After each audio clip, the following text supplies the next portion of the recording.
A escalada da crise, queimadas tomam conta da agenda internacional e Planalto manda que ministérios tratem o problema como prioridade. Exército deve ajudar estados mais afetados. Mudança, a gente explica como fica o trânsito na Sandu. Parte da avenida ganha sentido único a partir de domingo. Violência, bandidos não poupam nem quem está doente e saem levando tudo de pacientes e funcionários da UPA de Valparaíso. Olá, eu sou o Rodrigo Orengo e está começando agora o Band Cidade, primeira edição.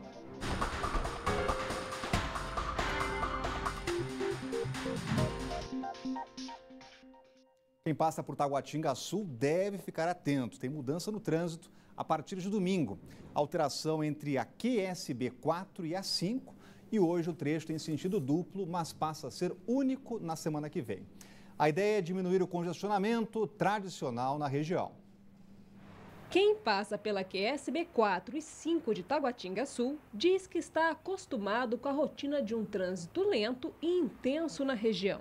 Pelo menos o pessoal daqui da Redondeza que está acostumado a fazer esse percurso, né? Mas há quem esteja cansado de enfrentar diariamente esse movimento intenso do trecho.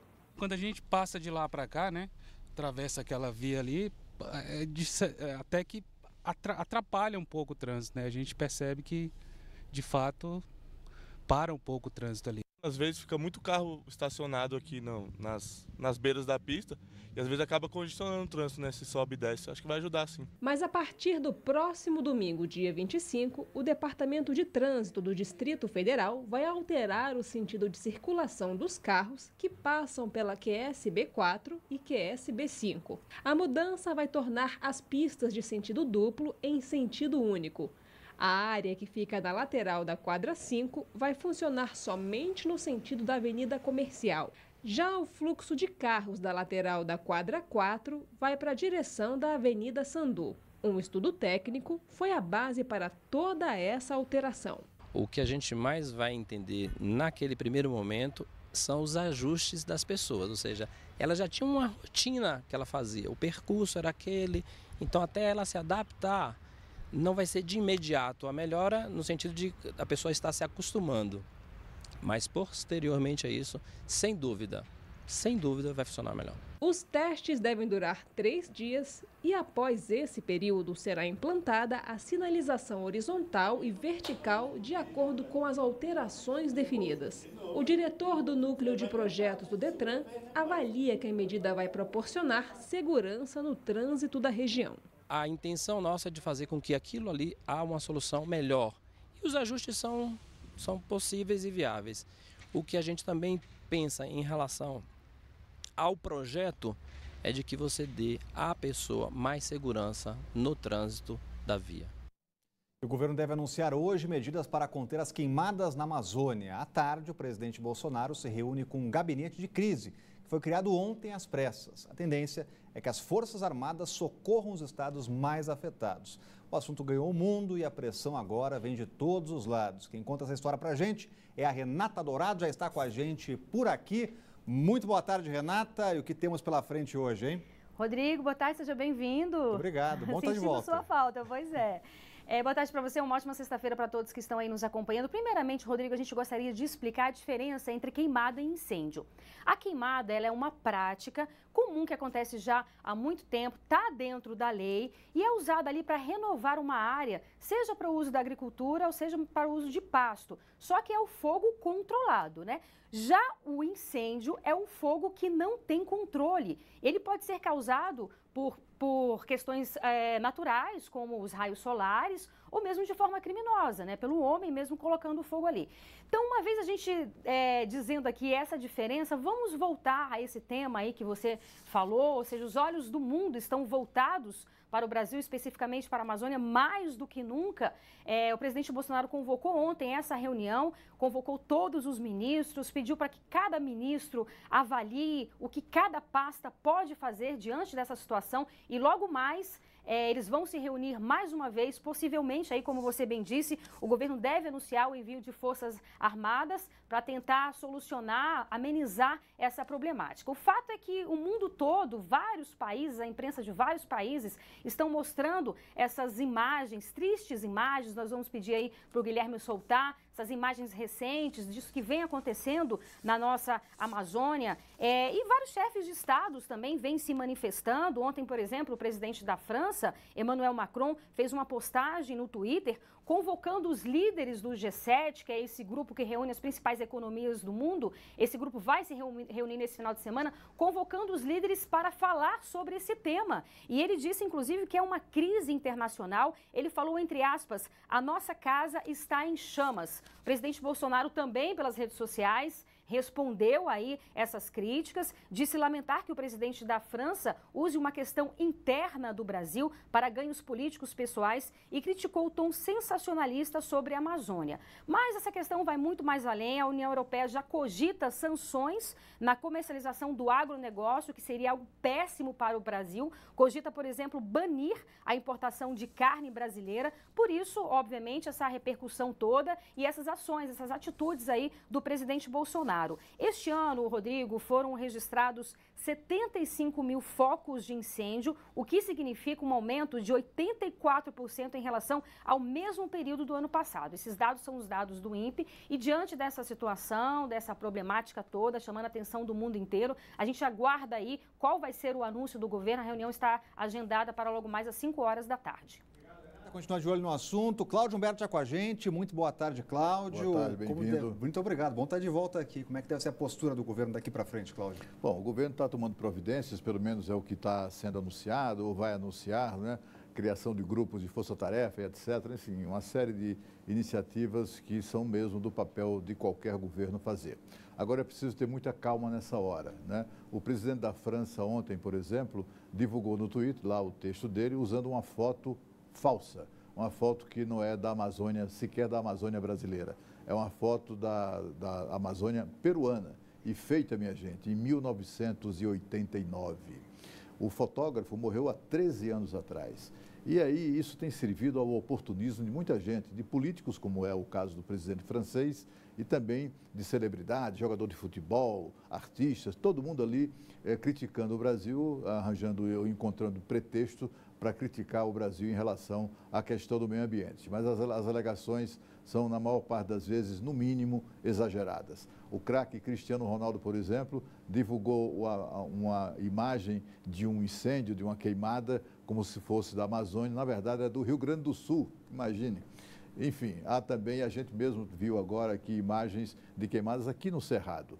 Essa época do ano, julho e agosto, são os meses mais críticos do ano, todos os anos. Há centenas de anos, sei lá quanto tempo isso acontece. Todo ano acontece porque é um fenômeno natural mesmo. É claro que tem a mão do homem que colabora para agravar essa questão, mas um levantamento feito pela NASA, a Agência Espacial Norte-Americana, mostrou que as queimadas deste ano subiram, de fato, cresceram, mas estão na média das queimadas que foram verificadas nos últimos 15 anos. Portanto, assim, não é caso de alarme, não é nada, mas isso tem servido para constranger o governo brasileiro e também para o oportunismo de muita gente que se aproveita da situação. Obrigado, Cláudio. E a Polícia Civil prendeu um homem condenado por homicídio. Em 2005, o empresário Carlos Pereira Montenegro jogou a modelo Patrícia Mello, de 21 anos, da janela de um hotel. Segundo a Justiça, o homem, hoje com 59 anos, matou porque ela se negou a fazer a ter relações sexuais com ele. O julgamento de Carlos aconteceu 13 anos depois do crime e desde então ele está foragido. A repórter Natália Pazzi tem os detalhes.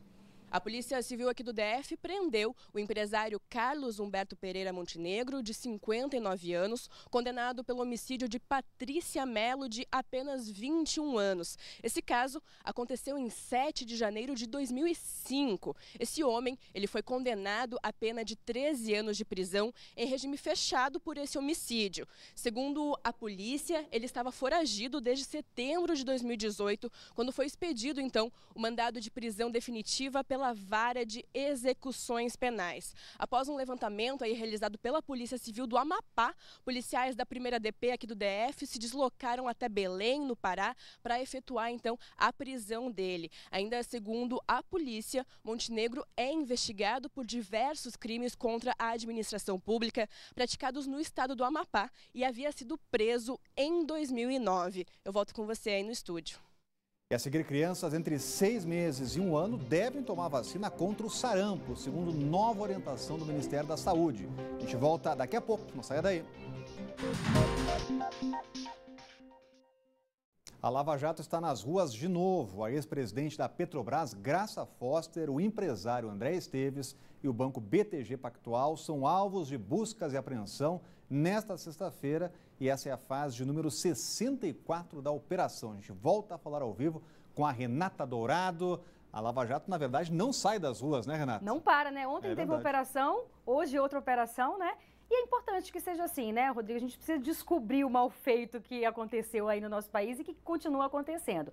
Então, olha só, nessa operação estão sendo cumpridos 12 mandados de busca e apreensão em São Paulo e também no Rio de Janeiro. Essa operação, ela cumpre apenas mandados de busca e apreensão, não tem mandados de prisão. Ela tem como base a delação premiada do ex-ministro Antônio Palocci e investiga aí um possível prejuízo aos cofres públicos que chega a 6 bilhões de reais. Então, a operação quer saber quem teria recebido essa propina da Odebrecht, que teria envolvido aí a venda de ativos na África pela Petrobras ao banco BTG. Essa operação também investiga o possível vazamento de informações sigilosas para favorecer o banco BTG e investiga também se a então presidente da Petrobras, Graça Foster, se ela tinha o conhecimento de toda essa criminalidade, esse desvio de recursos que tinha dentro da Petrobras e se tinha um conhecimento por que ela não fez nada para combater esses crimes. Rodrigo. Tá aí, Renata Dourado, com informações importantes. Cláudio Humberto, a Lava Jato continua 64 no número da operação. Continua agora sob nova direção, né? Um novo juiz federal em Curitiba, que está agora, substituiu o Sérgio Moro, é que está agora à frente dessa operação e não deve parar mesmo, deve continuar enquanto houver o que investigar nesse esquema de corrupção, né?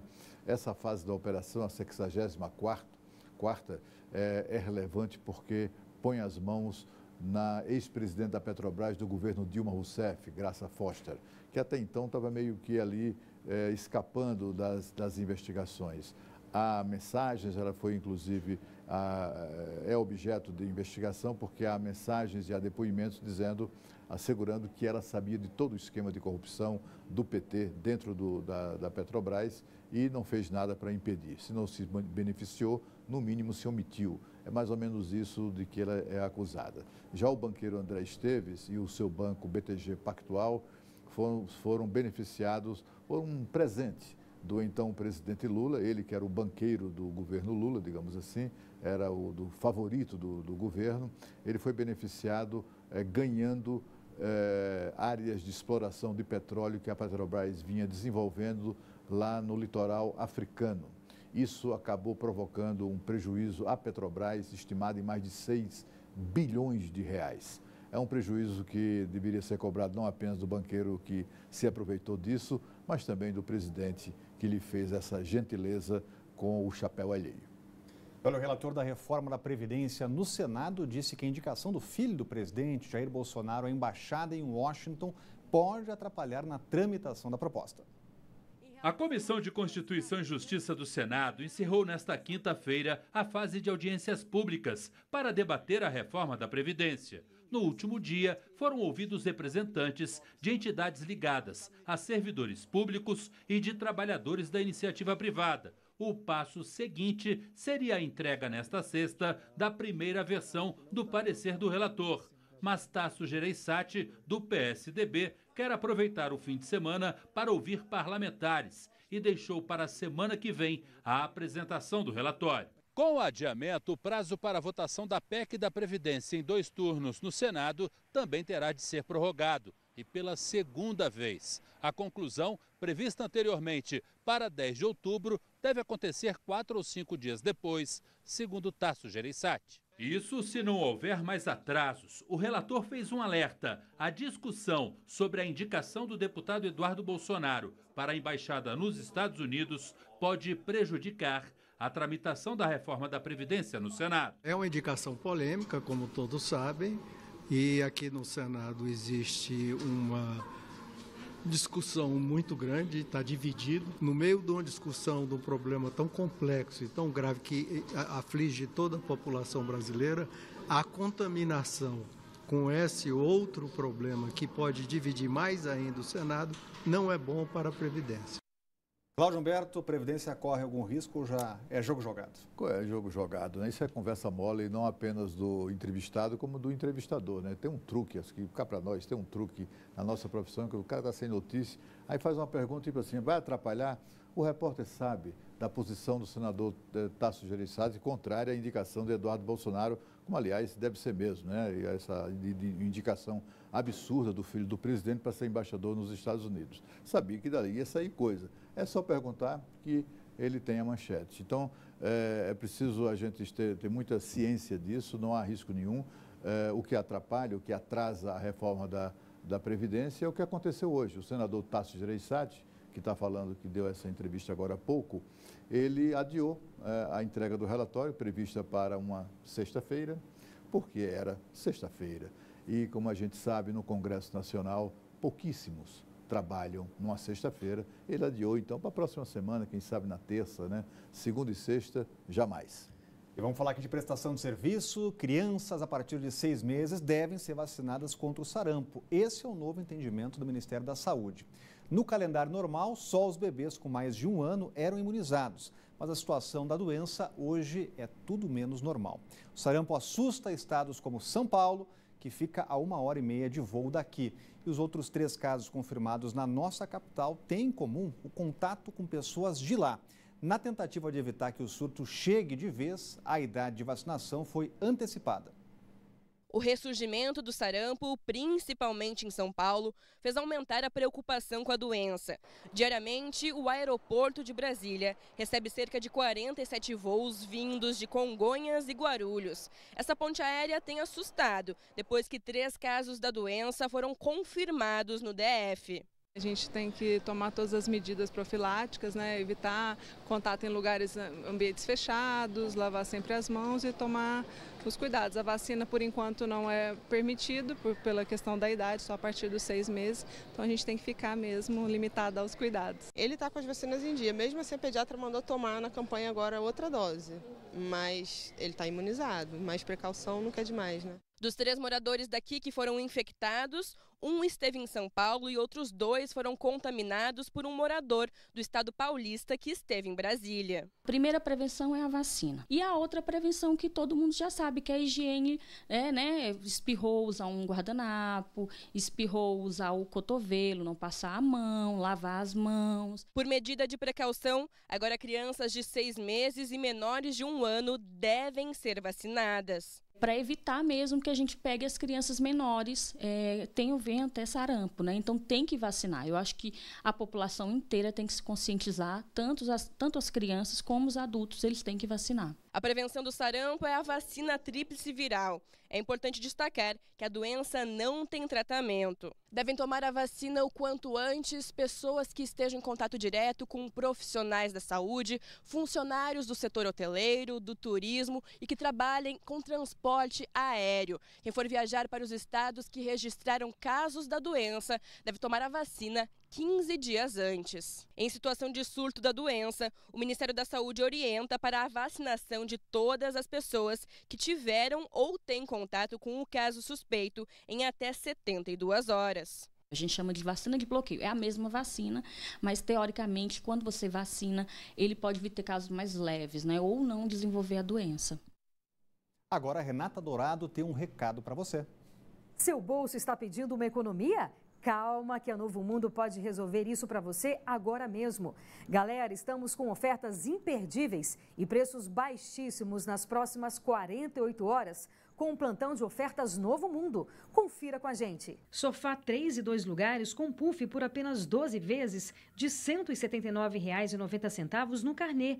Celular Samsung Galaxy A30, só R$ 1.299 à vista. TV LED 50 polegadas Samsung 4K por apenas 12 vezes de R$ 199,90 sem juros nos cartões. Economizar é com a gente mesmo. Plantão de ofertas Novo Mundo, o maior festival de ofertas do Brasil. Compre pelo site, loja ou aplicativo. Tá na Novo Mundo? Já tá em casa. E a seguir, a violência que não poupa nem quem está doente. A UPA de Valparaíso de Goiás é assaltada. E o Band Cidade está voltando daqui a pouco. Violência que não poupa ninguém. Assaltantes invadiram a UPA de Valparaíso de Goiás e roubaram pacientes e funcionários. A cidade fica a cerca de 37 quilômetros do centro de Brasília e a ação foi flagrada por câmeras de segurança da unidade de saúde.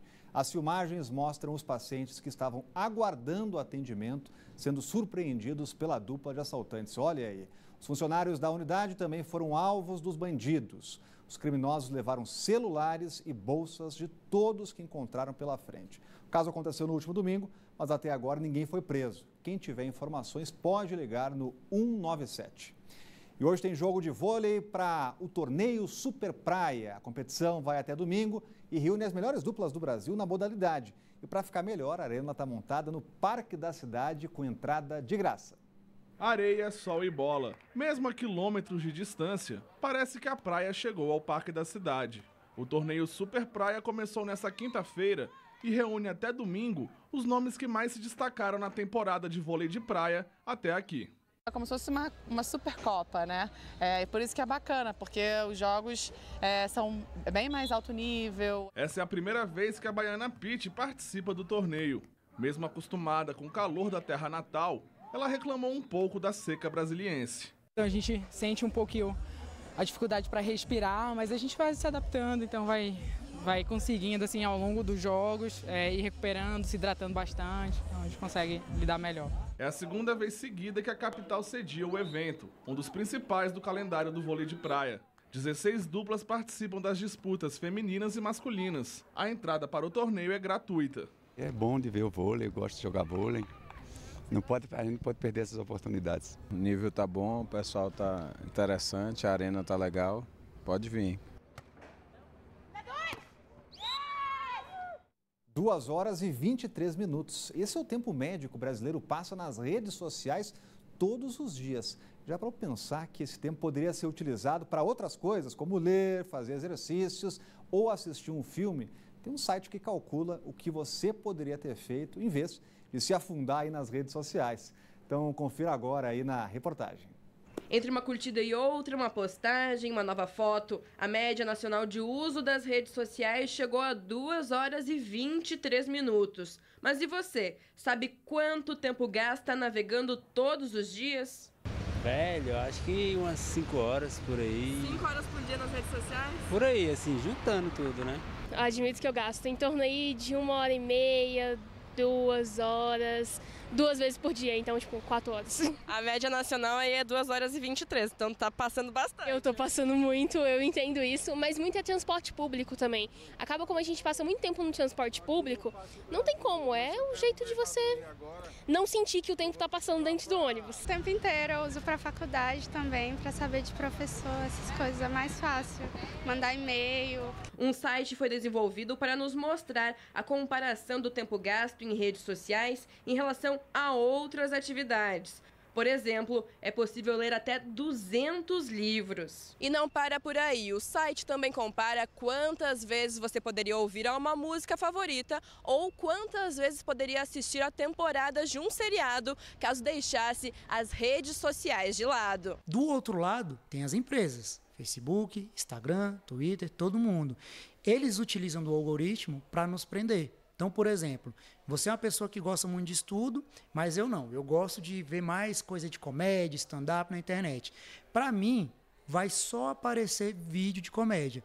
Um atrás do outro, um melhor do outro. A gente tem um ranqueamento lá de algoritmo que quanto mais curtidas tiver um vídeo, mais ele aparece. Por isso, a maior dica é tirar umas férias desses espaços virtuais. Outra valiosa orientação é desativar as notificações para evitar de abrir os aplicativos.